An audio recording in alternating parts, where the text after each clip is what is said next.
kailangan natin makausap agad yung Baldon yun. Siya makakapagturo sa atin kung nasan si Grace. Nasa cellphone ko yung number niya, kaso hawak ni Grace yun nung nawala siya. Tara na, Diana.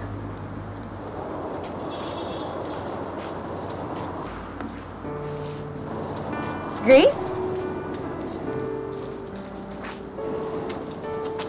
Grace? Grace! Grace?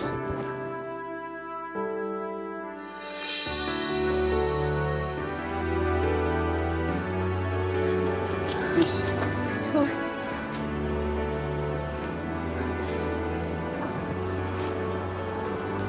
Grace, akala namin kung ano nangyari sa'yo.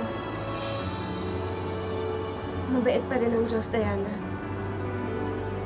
Binigyan niya ako ng pangalawang pagkakataon.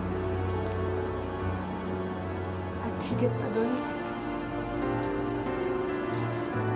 may milagrong nangyari sa akin. Grace?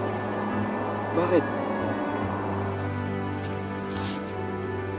Nakakaaninag na ako kahit papaano.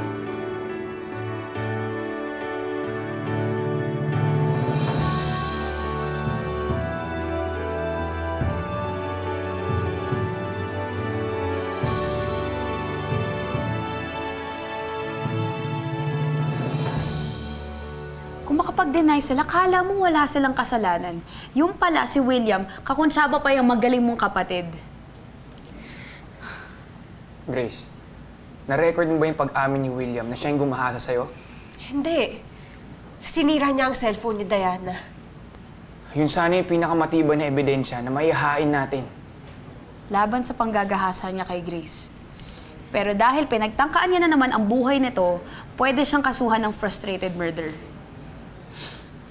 Pinablotter ko na ang ginawa ni William, pero gaya ng dati, hindi pa rin sapat ang ebidensya ko para magsampa ng kaso.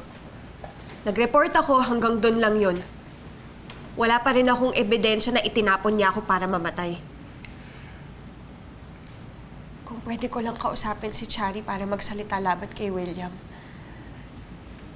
Eh paano? Siraulo nga yang si Chari. Kung matino siyang tao, hindi siya papayag na itapon ka ng ganun-ganun lang. Grace, matagal nang galit sa'yo si Chari.